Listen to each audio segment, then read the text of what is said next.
देव जय मंगल मूर्ति, दर्शन मात्रे मन कामना पूर्ति। जय देव भगवान गणेश आप सबके विघ्नों को दूर करें, मेरे भी विघ्नों को दूर करें। भगवान गणपति का ये उत्सव बहुत सारे मैसेजेस लिए होता है। जैसे कि भगवान गणेश जी के आपने काफ़ी सारे मॉडल्स देखे होंगे मार्केट में। कहीं वो चश्मा लगाकर अपना अकाउंट मेंटेन कर रहे हैं, कहीं वो म्यूज़िक बजा रहे हैं, कहीं वो तबले की थाप पर अपने हाथों को थिरका रहे हैं। यानी कि वो हमें एक मैसेज देते हैं कि हमें अपनी नॉलेज को इन्हेंस करना चाहिए, हमें अपनी स्किल्स को इम्प्रूव करना चाहिए। वो हरी दुबा को भी ग्रहण करते हैं, जो बड़ी टेंडर सी छोटी छोटी घास होती है, उसको खाना बड़ा पसंद करते हैं। जिन लोगों को पित्त की प्रवृत्ति ज़्यादा पाई जाती है, तो उन लोगों के लिए ये हरी दुबा का सेवन करना या हरी दुबा को पानी में उबालकर ठंडा होने पर उसे पी लेने से उनका पित्त का शमन काफ़ी हद तक नॉर्मल हो जाता है। दोस्तों, मैं 70-80 का बच्चा हूँ जिसने काफ़ी मुहावरे याद कर रखे हैं, और एक मुहावरा मुझे याद आया, गोबर गणेश कर देना। 18वीं सेंचुरी में ब्रिटिश राज था और उन्होंने अपनी कॉन्स्पिरेसी के थ्रू हमारे इस गोबर गणेश के सुंदर मीनिंग को बहुत ही नेगेटिव वे में अप्रोच किया, और जिसे हम भी पता नहीं क्यों बिना सोचे समझे यूज़ कर लेते हैं, जो कि सरासर गलत है। आपको ऐसी बातों से और ऐसी बातें करने वालों को समझाना चाहिए कि गोबर गणेश का एक्चुअली मीनिंग है प्रोस्पेरिटी।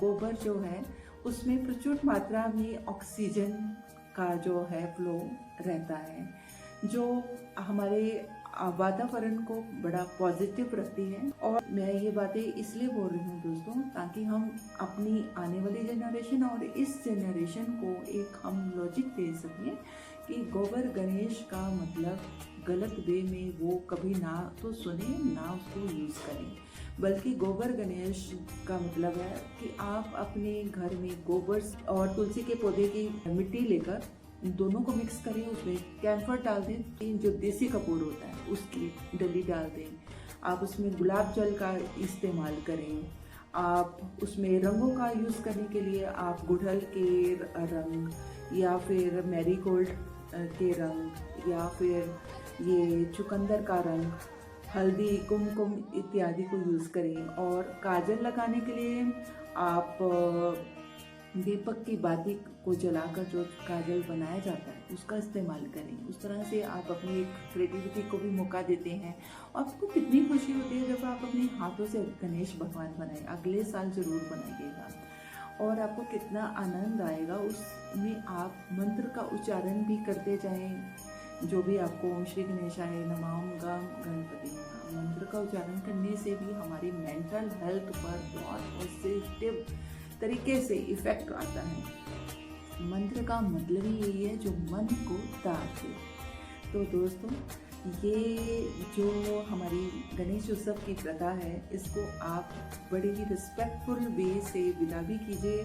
आप अपने घर में साफ सुथरे वेसल्स में उसमें कुछ गुलाब की पंखड़ियाँ या जो भी आपके आसपास फ्लावर्स अवेलेबल हैं उनको डालकर उसमें इत्र और या फिर गुलाब जल डालकर भगवान गणपति जी को प्यारी सी विदा दीजिए, बड़ी रिस्पेक्टफुली विदा दीजिए।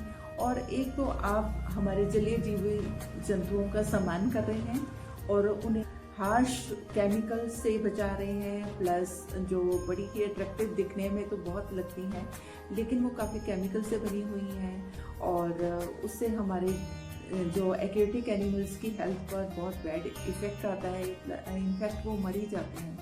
तो ये सब चीज़ें हम ना करें, हम अपने इकोलॉजिकल सिस्टम की चेन को डिस्टर्ब ना करें, ताकि प्रकृति भी हमारे साथ कुछ ऐसा ना करें, क्योंकि हमारे कर्मास ही हमारे को वापस रिटर्न होते हैं। तब हम सोचते हैं हमें तो कुछ गलत किया नहीं, लेकिन हमने अनजाने में कुछ गलतियाँ कर दी होती हैं। तो मैं चाहती हूँ कि आप सब अगर जितना पॉसिबल हो सके, आपके पास टाइम है, छोटे गणेश बनाइए, थोड़े बड़े बनाइए, आपका जितना सामर्थ्य है आप कीजिए। आप ट्राई तो करके देखिए, आप धीरे धीरे अपने क्रिएटिविटी को इन्हेंस भी करेंगे, अपने मन की हेल्थ पर भी काम करेंगे और आपको बहुत सारे बेनिफिट्स मिलेंगे। इस फेस्टिवल को इस तरह से मनाएंगे। धन्यवाद दोस्तों। अमृत संस्कृति का उद्देश्य पूर्ण हुआ।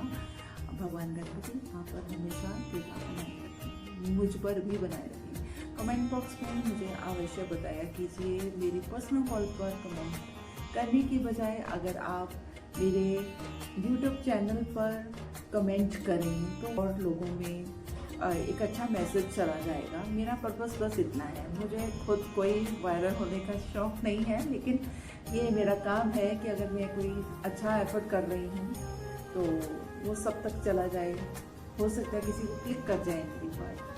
धन्यवाद।